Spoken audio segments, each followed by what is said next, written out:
Magandang araw sa inyo mga kaibigan, at sa araw na ito, ang tampo ko po sa inyong video, ito po ay may kinalaman doon sa vlogger na trending dahil sa mga video ginagawa niya, at lately yung tila nga allegedly na pagdudura sa holy water. Siya ay pinag-uusapan ngayon ng mga preacher, lalo sa between Catholic Church and then Seventh-day Adventist Church. Siya yung laging napag-uusapan. Kaya sa araw na ito, ang tapo ko po sa inyong video, ito yung natalakay ni Brother Wendell Talibong, kung saan is itong vlogger na si Christine Medalla is idideklara na persona non grata. Persona non grata. Kaya sa mga bago pa po sa aking channel, please po don't forget to hit the subscribe button at the notification bell para maging notified kayo sa bawat video na ilalabas ko sa channel na ito. Kaya wag na po nating patagalin. Simulan na po natin.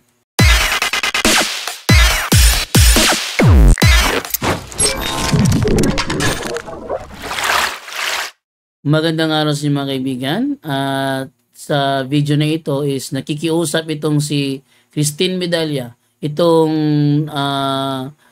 allegedly dumura sa holy water, is nakikiusap siya na pakinggan ang kanyang side. Kanang na may video pod na ako original. Kung gusto nga kuan paminawan po din akong side kay depress ko, wala po pinagpasikat nga vlogger para lang may anak ko. So habang humihiling itong si Christine Medalla na pakinggan ang kanyang side, ang gobyerno naman ng Jimenez ay tila yata may plano na magdeklara na itong si Christine Medalla ay kilalaning persona non grata. Ang gobyerno po ay nag-release po sila ng may resolution po sa munisipyo sa Jimenez na sila po may joints na may section sila at persona non grata ang babaeng ito na gumagawa ng desecration dito sa church sa Jimenez. Kung naalala ninyo, meron na ding nauna pa dito na kinilalang persona non grata. Ito ay yung si Pura Luca Vega, yung kinopya ang mahal na Nazareno, ang Puong Nazareno, kung saan ito'y kanyang nilapastangan doon sa isang club, no? At itinagurian din persona non grata. At ngayon, ito namang si Christine Medalla ang napipinto na idideklara na persona non grata, lalo na sa Jimenez.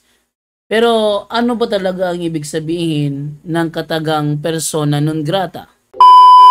Karapatan ng isang local government unit na magdeklara ng persona non grata. Pero isa lamang itong deklarasyon o sentimiento ng local government unit.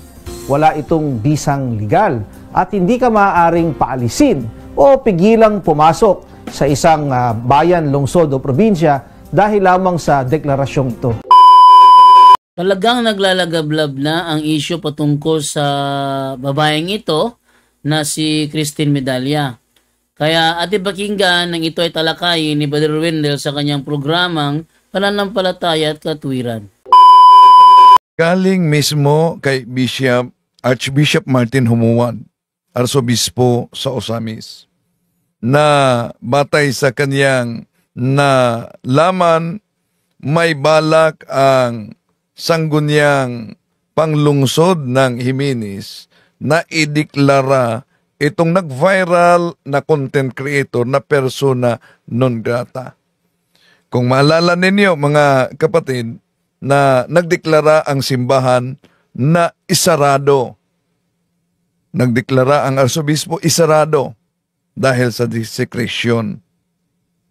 Pero ang tanong dito, di po ba meron tayong aral sa simbahang Katoliko? Siguro alam ng karamihan ito. Kung alaman Nasa Catechism of the Catholic Church 2477, 2479.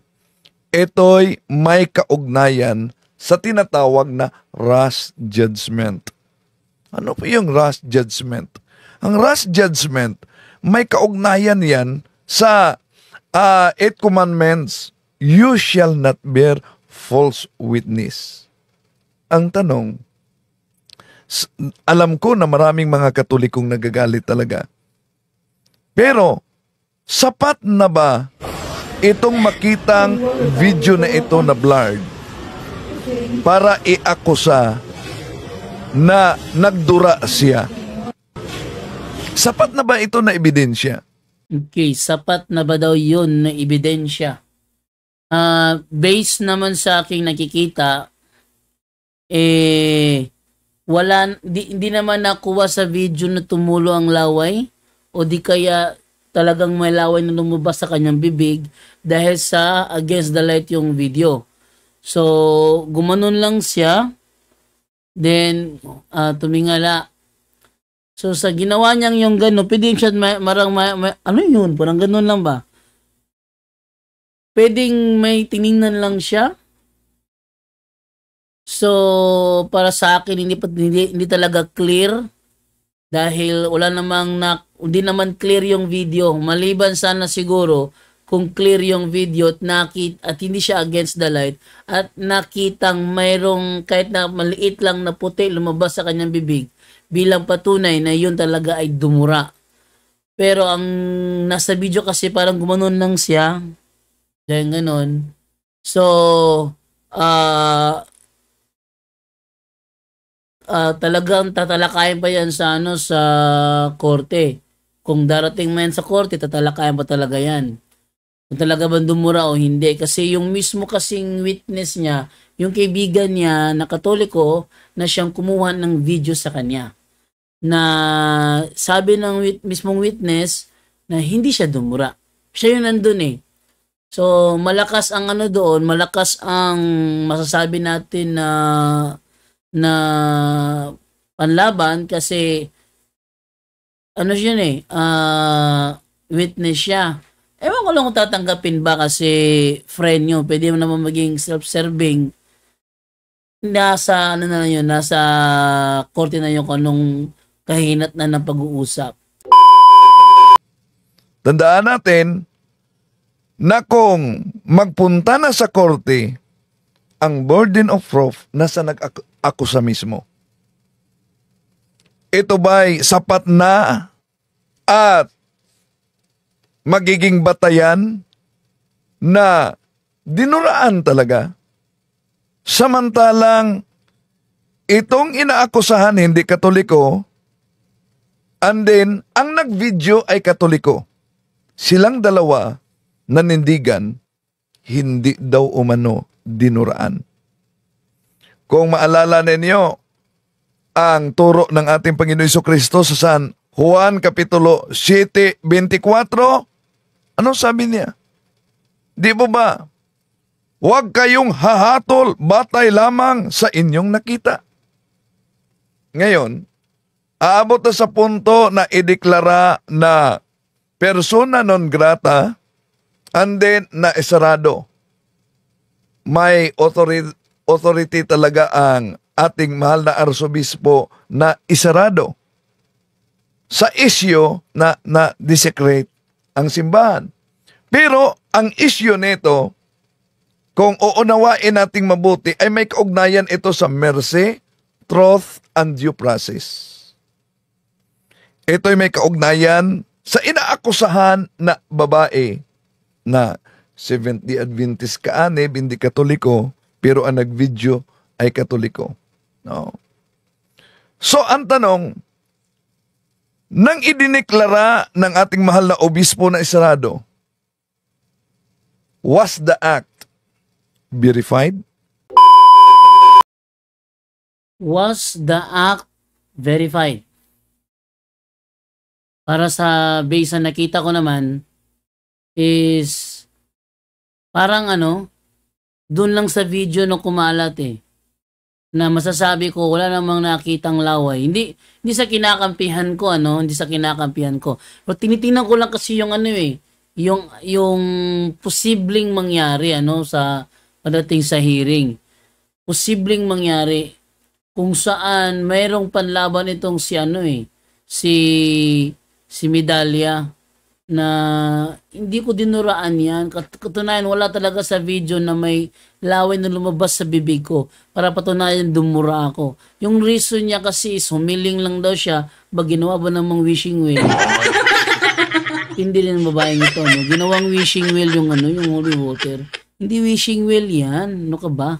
And then, yun na nga ang tanong, na-verified ba? Na-verified ba muna?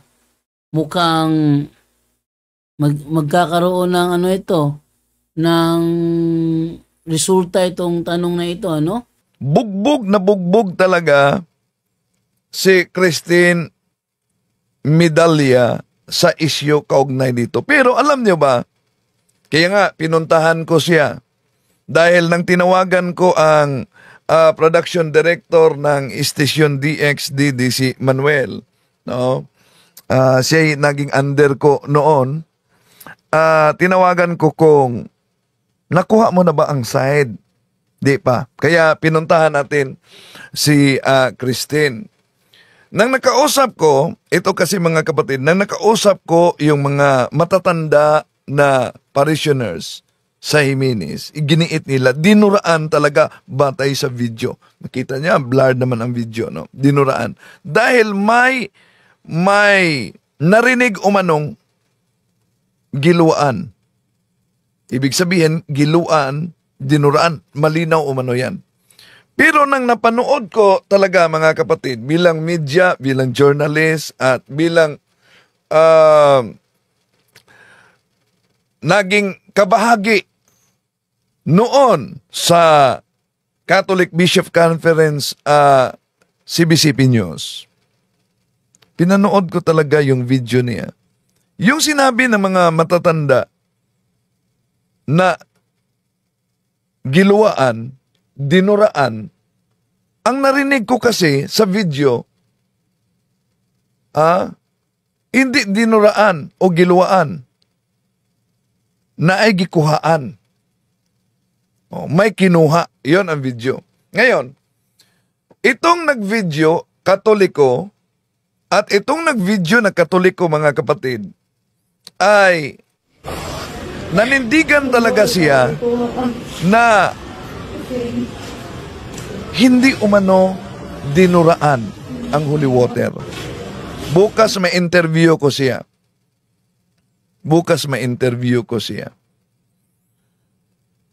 At muling may interview ko si Christine bukas dahil merong posibleng balak din na legal dahil sa paniniwala na ito ang pwedeng lilinis sa kanyang pangalan. Alam niyo, kung sa bidyong ito lang at sa comment ng iba't ibang mga tao at yung mga galit, hindi yan sapat sa korte para patunayan yung akusasyon. Yun. Sabi ko na nga ba, hindi sapat yun eh. Alam niyo kung bakit hindi siya sapat? Alam niyo ba?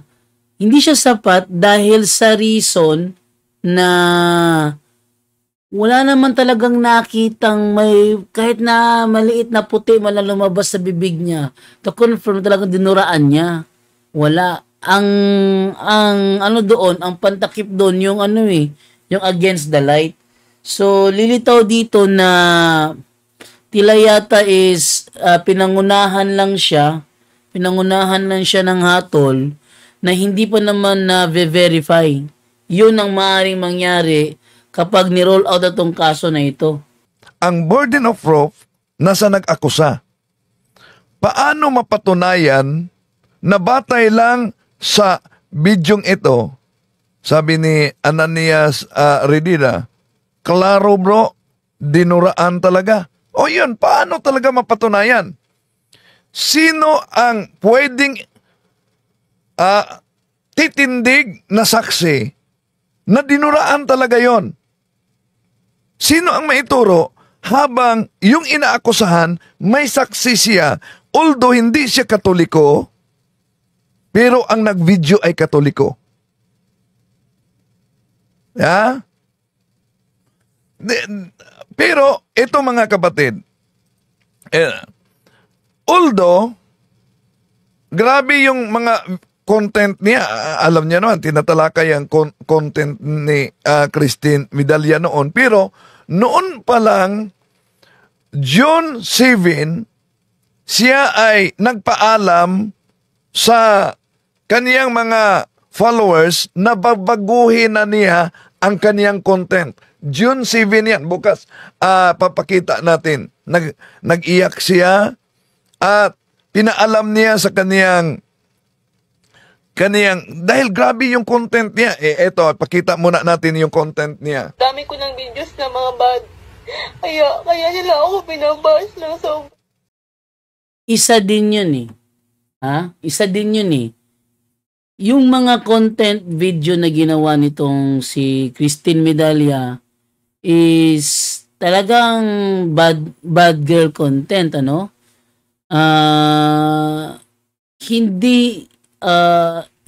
Hindi talaga appropriate sa mga nanonood. Kumbaga, rated SPG ito, no? Rated SPG. Ngayon, dito naman tayo ngayon sa hindi maiiwasan kasi ng mga tao, isipin ng mga tao na malamang isa lang ito sa mga panibagong mga bad girl content mo. Dahil yung mga content naman talaga niya is bad girl. Kung alam nyo lang yung ginawa dun sa Nidoro, mahirap na talakayin sa live. Pero talagang yung content niya kasi hindi mo masisisi mga tao kung bakit hindi ako naniniwala hindi dinuraan to kasi yung mga content niya ganyan eh. Malamang isa ito sa mga content niya na iniisip niya talagang tataas yung view. At yun nga, tumaas nga yung view. Pero naging masira naman yung kanyang pangalan, nasira ang pangalan niya. Ay ito yung masasabi natin dito, yung mga content niya, isa sa mga naging dahilan kung bakit nakapagbigay ito ng daan na ang mga tao magbigay ng conclusion na yung ginawa doon niya sa lagyan ng holy water sa font is malamang isa yun sa magiging bad girl content niya. Hindi natin masisisi mga tao doon. Dahil sa mga videong ito, may ituring siya the most hated vlogger, content creator dahil sa kanyang mga video. At bahagi sa kaniyang sinabing babaguhin na niya yung pagpasok sa simbahan. Ang problema, nag-viral siya na hindi naaayon sa kaniyang purpose. Eto na. Pumutok yung akusasyon na dinuraan. Pero ang tanong dito, eto mga kapatid, iba kasi kung sa korte na. Alam niyo yan, no? Iba sa korte. Ang sa korte, kailangan talaga mapatunayan beyond reasonable doubt. Beyond reasonable doubt. Pero, itong videong ito, ang tanong, sapat na ba ito para husgahan dahil siya, kung makita nyo, tingnan nyo, di ba parang dumura talaga.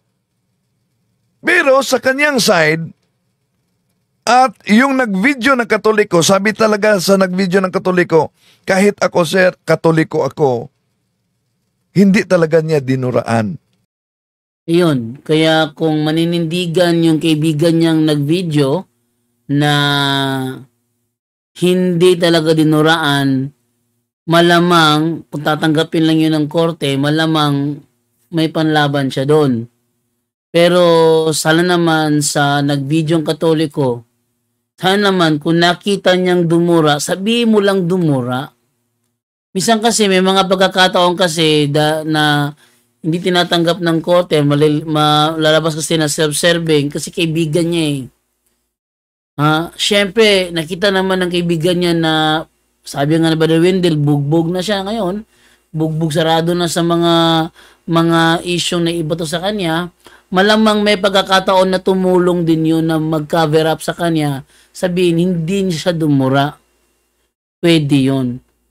Pwede rin sabihin niya na hindi siya dumura based on sa kanyang nakita. Ang tanong ngayon ay eto. Makapaglalabas ba ang side ng simbahan sa Jimenez ng pruweba, pinakamatibay na pruweba na dinuraan nga? Yun ang malaking tanong dyan eh. Yan ang ating aabangan sa isyong ito. Ano mangyayari dito? Mapapatunayan ba? May ibibigay ba yung burden? Yung sabi ni Berwino, di ba? Yung nag-aakusa ang maglalabas ng burden of proof. No? Kaya nga ako, pag ako nagdebate at ako nag-aakusa, kailangan ilabas ko ang burden of proof ngayon. So, ito naman tayo ngayon. Ang nag-aakusa, yung side sa simbahan, kailangan maglabas ng kanilang ebidensya na talagang dinuraan. So, ano ba ang mga posibleng paraan para malaman kung dinuraan nga ba talaga? Malamang isa dyan yung i-test yung tubig kung meron bang dura na nahalo. Pero ang tanong ngayon, kung ma-examine mo ba ang tubig? Matagal na yun eh. And then, yung sabi natin, talagang mahihirapan ang dito, ang side ng simbahan dito dahil mahirap i-verify yung sa video. Talagang mahirap i-verify yung sa video. Kung aabot ito sa korte, una, parang sa aking pansin, parang magkaproblema ang simbahan dito. Bakit? Parang magkaproblema ang simbahan. Sa cross-examination kasi ng mga abogado, posibleng lalabas. Bago kayo nagdesisyon na isarado dahil sa akusasyong dinuraan, pinakinggan at tinanong ba ninyo ang side ng akusado? Yung nag-video ay kaibigan niya Katoliko. So, ulitin natin, sa korte kasi mga kapatid, batay lang sa makitang ito, dahil kung criminal case, ang criminal case ay patunayan beyond reasonable doubt. Kailangan may saksi dito natitindig na talagang nakakita na dinuraan niya. Tanong, batay lang sa aksyon niya at batay lang sa maraming mga komento at mga galit na mga kapatid nating Katoliko, sapat na ba yon na magiging ebidensya na talagang dinuraan niya? Bago idiniklara, meron ba kayong pagkakataon na pinakinggan ang kanyang panig? Di ba ba? Yun naman ang napaka-basic talaga na pakinggan ang panig. Ay kahit nga si Saint Maria Jose Vianney, yung founder ng Opus Dei, di ba? Sabi niya, huwag agad-agad maniniwala kundi mapakinggan ang panig. Pangalawa, before the decree of closing the church, was there a dialogue or investigation? Yun din. At kung mapunta ito sa korte, talagang lalabas yan sa cross-examination. Tandaan natin na ang burden of proof nasa nag-akusa. Ang na may video pod na ako original. Pinakong gusto nga kuan paminawon po din akong side kay depress ko, wala po ko nagpasikat nga vlogger para lang may anak ko. Ang gobyerno po ay nag-release po sila ng may resolution po sa munisipyo sa Jimenez na sila po may joints na may section sila at persona non grata ang babaeng ito nga gumagawa ng desecration dito sa church sa Jimenez. Karapatan ng isang local government unit na magdeklara ng persona non grata. Pero isa lamang itong deklarasyon o sentimiento ng local government unit. Wala itong bisang legal at hindi ka maaaring paalisin o pigilang pumasok sa isang bayan, lungsod o probinsya dahil lamang sa deklarasyong ito. So, kaya nga, do not judge by the appearances, but judge with the right judgment. Ayon yan sa John chapter 7 verse 24. Based doon sa paliwanag ni Brother Wendell, kung uunawain natin, nasa simbahan ang paglabas ng konkretong ebidensya na talagang dinuraan niya. Kaya nga, sabi sa 7:24 ng Juan, huwag tayong humusga ayon sa nakikita. Kung yung video lang pagbabatayan, parang siyang gumanon lang, oh. Gumanon lang. Ano siyang buhok na gumanon lang. Pero yung talagang pagdura, kailangan talagang ilabas ng simbahan ng kanilang konkretong ebidensya na beyond reasonable doubt at talagang dinuraan. Dahil sa pagkakataong ito, may pagkakataon na maaring umabor kay Medalya ang magiging desisyon ng korte.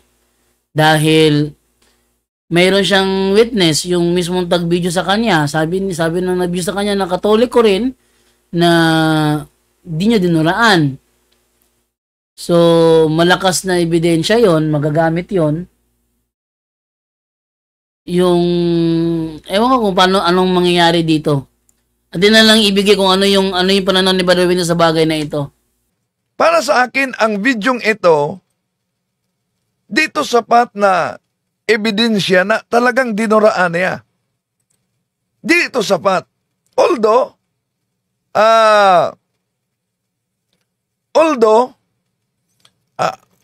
di malinaw ang naturang video at kilala siya sa napaka-word niya, wordong mga content, kaya di natin masisisi din ang mga tao na grabe ang kanilang reaksyon.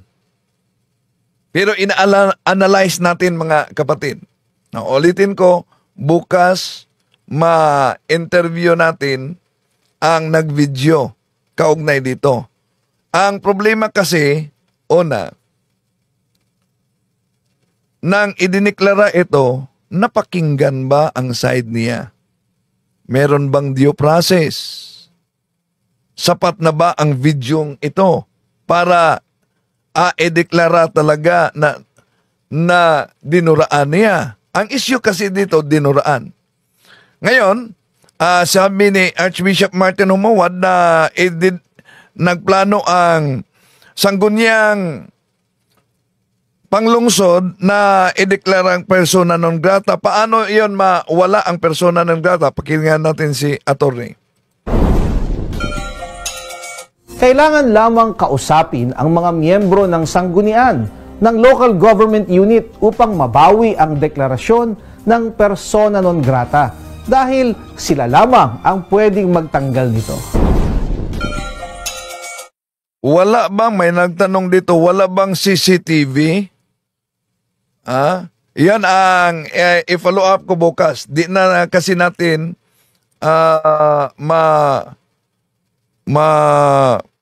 pasok yan dahil nakasarado na. Sabi ni Steam, i-analyze na lang ang holy water kung may dura, may saliva. Blurred ang video. Wala po bang CCTV sa simbahan, bro? Magtanong ako bukas. No, di pa ko yan masagot ng malinaw kung meron ba.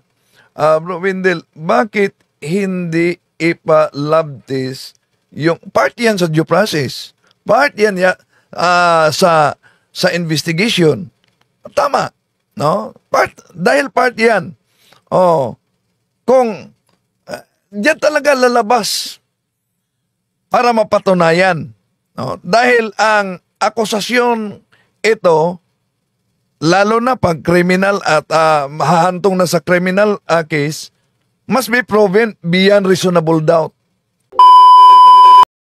Yan. At dahil sa ang laki ng pangyayari ito, malaking pangyayari ito, no? So, talagang na-trending yung naturang video. And then, ipinasara ni Archbishop Martin Humuad yung simbahan ng Juan Bautista doon sa Jimenez. Dahil doon, ilang araw na yun lumipas, ano? Muling pinuntahan ni Bishop Humuad yung naturang simbahan para i-check kung sumunod ba sa decree niya na closure, no? Closure. So sumunod ba sa kanyang decree na ipasara yung simbahan? Nagkataon na nandoon yung mga reporter, kaya na-interview naman itong si Archbishop Humuad. So ating pakinggan ng interview sa kanya na isinagawa ni Manuel Ronquillo ng DXDD, Dan Agsadakbayan Broadcasting Network sa Ozamis City. Good noon. Nandito po ako para bigyang pansin if they really obey concerning the closure of the Church of St. John the Baptist.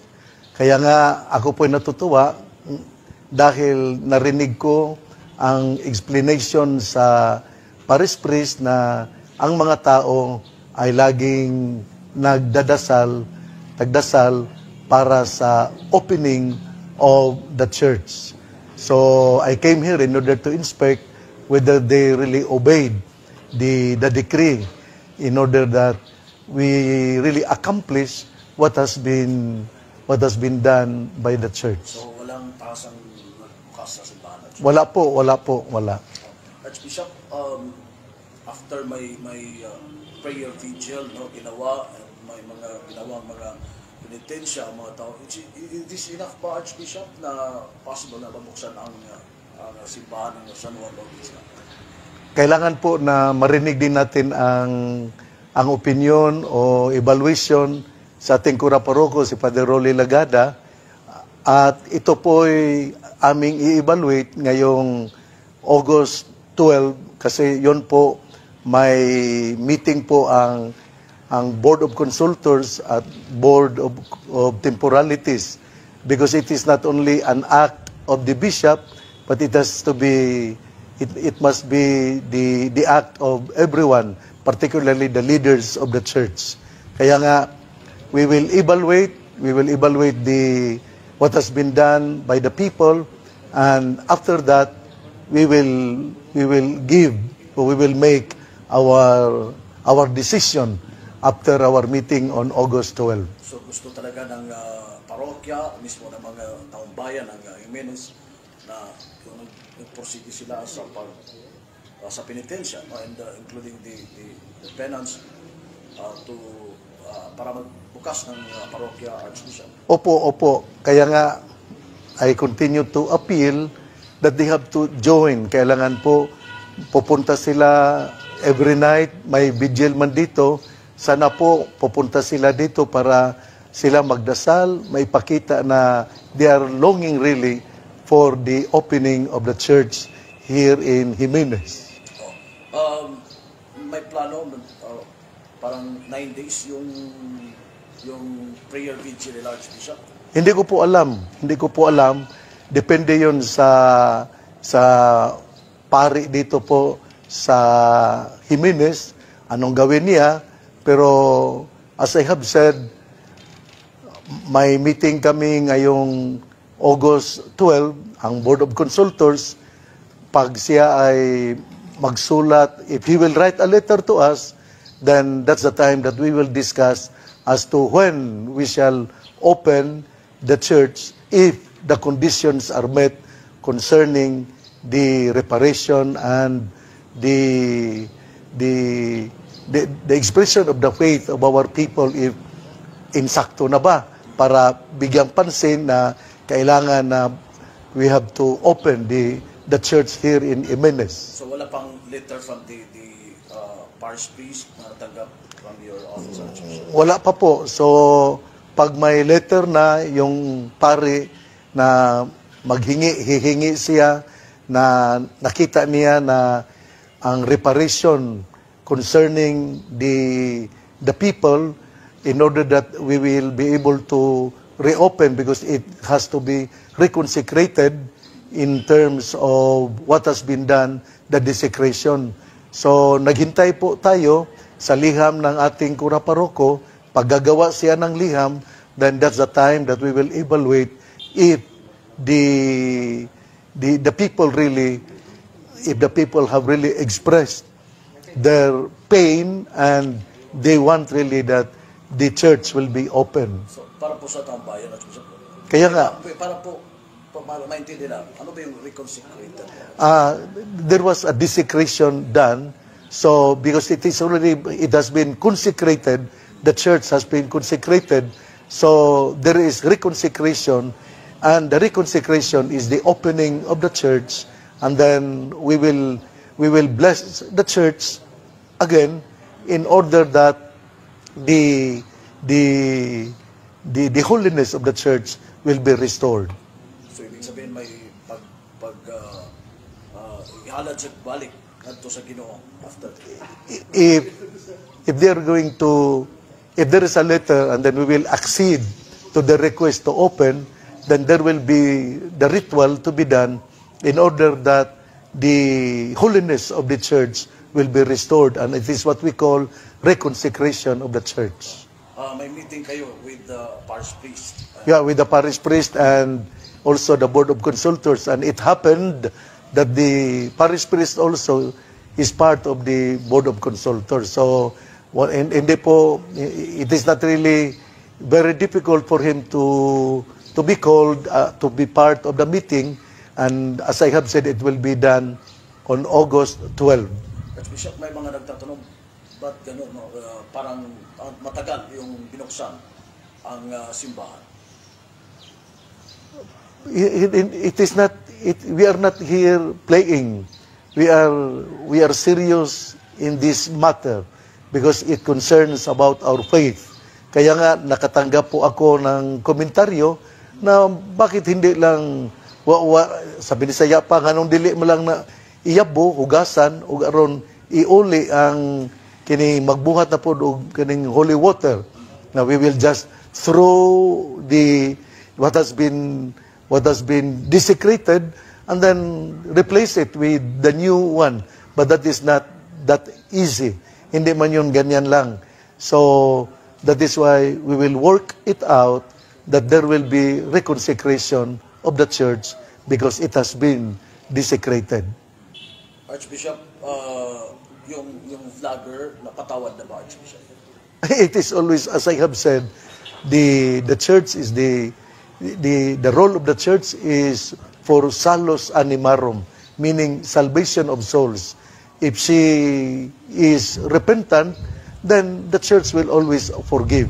But if we realize that she is not repentant, then we will not forgive her. But at the same time, always remember that we are always after the salvation of soul. And I know that she had been crying, asking for forgiveness. And there is always a time for everything. If we recognize of her repentance, then we will forgive her. pa ba ang vlogger na lumapit sa inyo, Archbishop, para makapagtawad?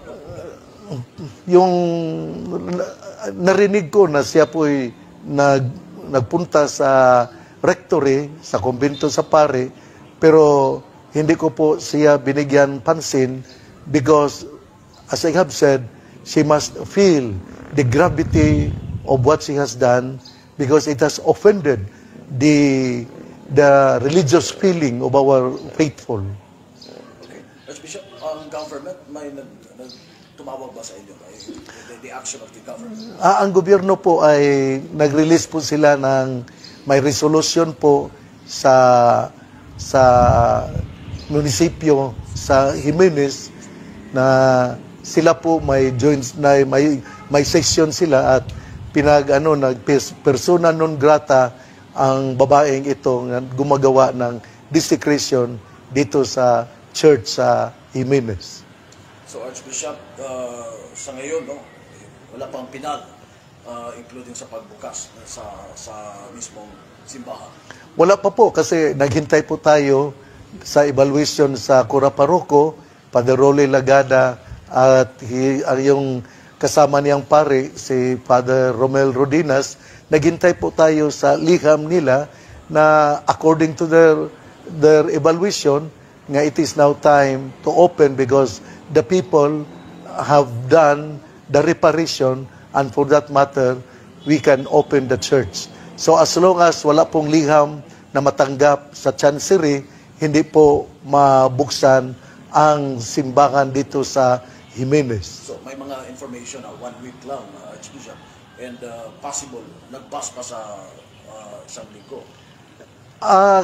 Kasi ang mo-decide, ang decision ay talagang galing sa Archdiocese of Ozamis. Hindi po galing sa ibang institusyon.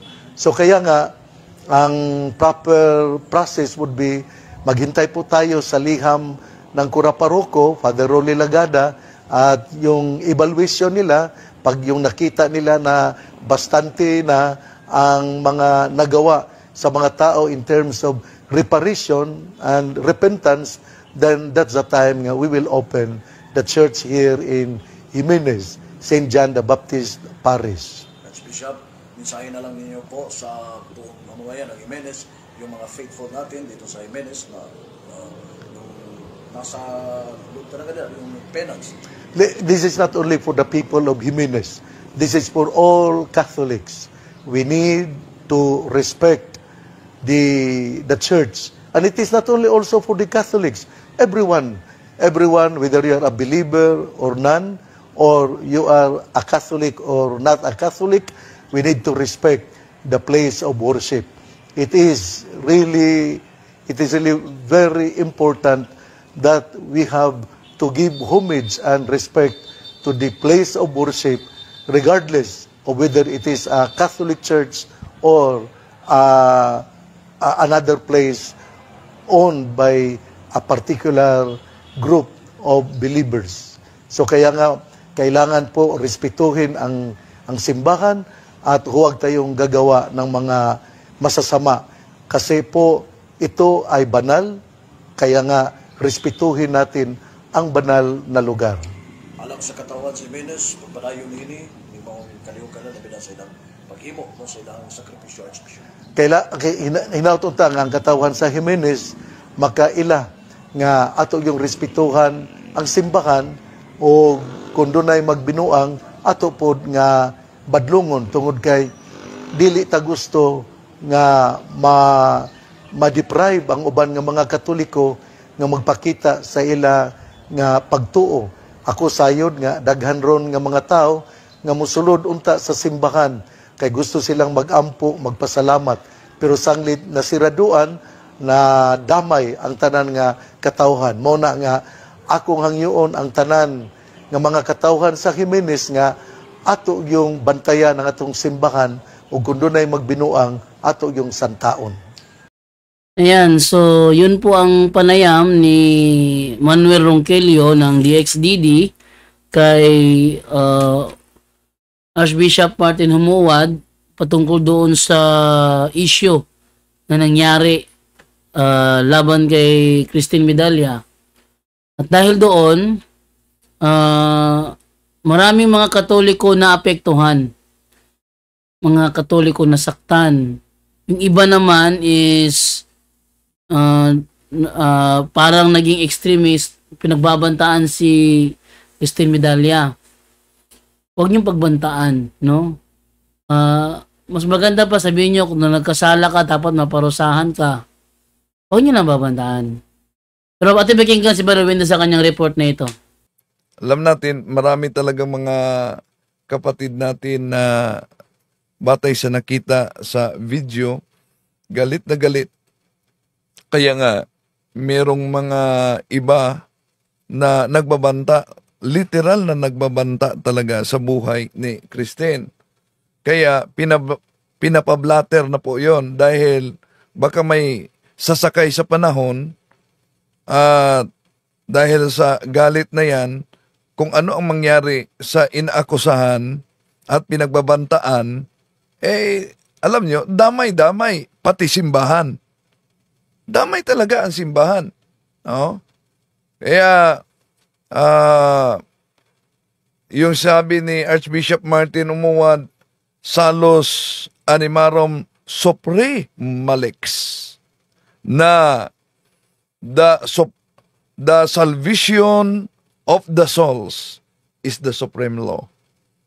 So, bukas, pasikapan natin na makuha ang side at ilang bisis si Christine umano bumalik sa kumbento para makipag-usap at di siya kinausap, pero baka may plano na ito'y dalhin sa korte dahil ang paraan na malinis umano at mapatunayan na di talaga niya ginawa yung pagdura, pwedeng mapatunayan sa pamamagitan ng korte. So, si Christy Concepcion Charot, Sir Wendell, dapat bawal magpicture sa simbahan while nagmas ang pari. Ay, bawal talaga. Dapat at lalo na ang paggamit ng cellphone, no? Pag nag-attend sa misa, bawal na bawal dahil kailangan mag-focus talaga tayo. Ang misa ang pinakamalaking. Pero ang issue dito, na giluwaan ba o wala? Sapat na ba ang maging ebidensya ang nakita ninyo na di malinaw na video? Tandaan natin, ang burden of proof nasa nag-akusa. Dinuraan. Pero, sino ang titindig na magsabing dinuraan talaga niya? O, yan. Bukas, sisiguruhin natin, meron bang CCTV? Bukas, antabayanan ninyo yan mga kapatid. So sa pagkakataong ito, pasok na tayo sa punto por punto, mga kapatid, at paalala lang natin, no, dahil daming mga Katoliko na grabe sa kanilang galit, may mga nagsusumpa na, isinumpa ang inaakusan. Hindi ganyan ang pagiging Kristiyano.